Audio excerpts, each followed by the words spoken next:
Hello friends, जय जगन्नाथ। मो YouTube channel को आपको बहुत बहुत स्वागत। तो मु सस्मिता आपण को स्वागत करुच्ची मोर न्यू ब्लॉग रे। तो हाय सांग मैंने यहाँ हूँ कौ जगह, यहाँ हूँ से ही जगह श्रीक्षेत्र धाम पुरी रे। तो बेलाभूमिटी पुरी रे। तो आम मैंने बुलाबुली करने जाइए पुरी को। मेन रोड टी क्रॉस करुचु। मेन रोड टी क्रॉस कलापर आम मैंने पहुँची जीवु समुद्र पाखरे। बहुत मजा मस्ती रे एबे हे दिन 4टा भितर पुरी रे 4टा टाइम रे यहाँ हूँ तार मोमेंट जो थे आप देखुवे के लोक भिड़। तो मु भी चलची जाइए मो फैमिली सहित। तो मो फैमिली रे अछंती मो भौणी बापा माँ मो हजबैंड पुओ समस्ते।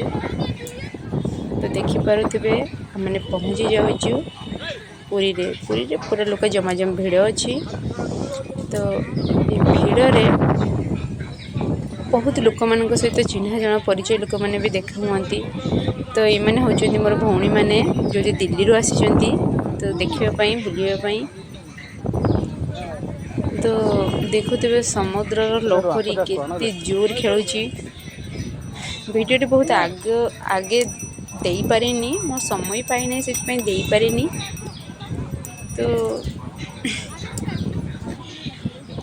पुरी जगहटी एत सुंदर जो माने पहुँचले माने से शांति लगे। और समुद्र कूल बुलवाटा एत सुंदर एत माने कल्पना बाहर मत तो भल लगुच। आउ क्या तो मुझे कहीपर समस्त को भल ही लगे कहीं जगहटा ही सेमिति। तो केते लुकालुक हित। तो ये जो समुद्र लहरी गोटे देखले मो मन तो पूरा आनंद रे नाची जाए। तो देखुवे आपण मैंने केते सुंदर बेलाभूमि। तो यहाँ पूरा लगी आमर मु देखुची बीच रो पूरा लंबा लाइन रे ही एमती लोक जमाजम चलती। तो आम घर तो बहुत दूर। तो आम तो आसचु ट्रेन रे। ट्रेन आसे रूम नहीं बुलाबुली करुचु। तो अनेक लोक मैंने भी ये आसी बसी रेस्ट नौ सब समय रूम में कौन करेंगे से बसी बसिकी ये पवन खाऊँ।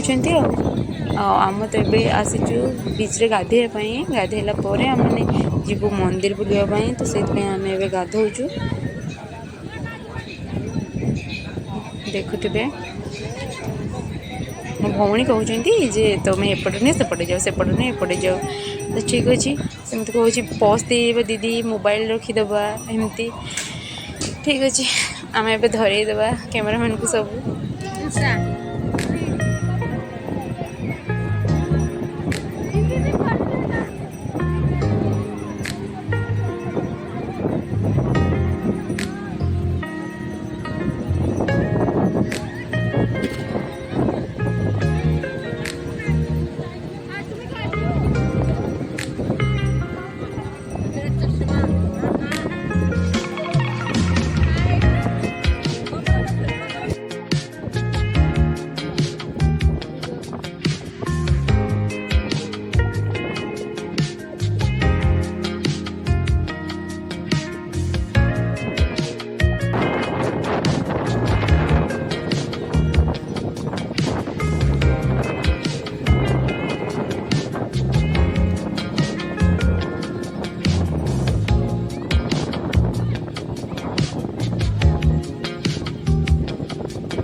ମର୍ଣ୍ଣିଂ। ଏବେ ଆମର ଗାଧୁଆ ଗାଧି ସରିଯାଇଛି, ମଜାମସ୍ତି ବି ସରିଯାଇଛି, ପ୍ରାୟତଃ ସରି ଆସିଲାଣି।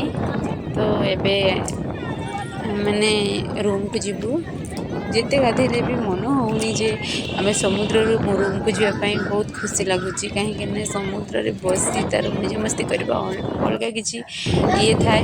ତ ଏବେ ମୋ ଝିଅକୁ ଦେଖନ୍ତୁ, ସେ ପୁରା ପାଗଳ ହେଇଯାଇଛି, ନାଚି ନାଚି ସମୁଦ୍ରରେ ଫୁଲ୍ ମଜା ନେଉଛି। ଏଣ୍ଟରଟେନମେଣ୍ଟ ବି ଚାଲିଛି, ମାନେ ନାଚକୁଦ ହେଉଛି ସମୁଦ୍ରରେ। ତ ସମସ୍ତଙ୍କୁ ଭଲ ଲାଗେ। ଦେଖୁଥିବେ କେମିତି ସମୁଦ୍ରର ଢେଉ ଖେଳି ଯାଉଛି। ତ ଅନେକ ଲୋକ ସମୁଦ୍ରରେ ଗାଧୁଆଗାଧି କରୁଛନ୍ତି। 4ଟା-5ଟା ଟାଇମ୍ରେ ସମସ୍ତେ ବି ପ୍ରାୟ ଆସନ୍ତି ସମୁଦ୍ରରେ, ପ୍ରାୟ ସବୁବେଳେ ଲୋକ ଅଛନ୍ତି। ତ ଏଇ ବ୍ଲଗ୍ଟି ଆଜିକା ପାଇଁ ଏତିକି। ତ ପୁଣି ଥରେ ଦେଖା ହେବ ନେକ୍ସଟ ବ୍ଲଗ୍ରେ। Bye bye.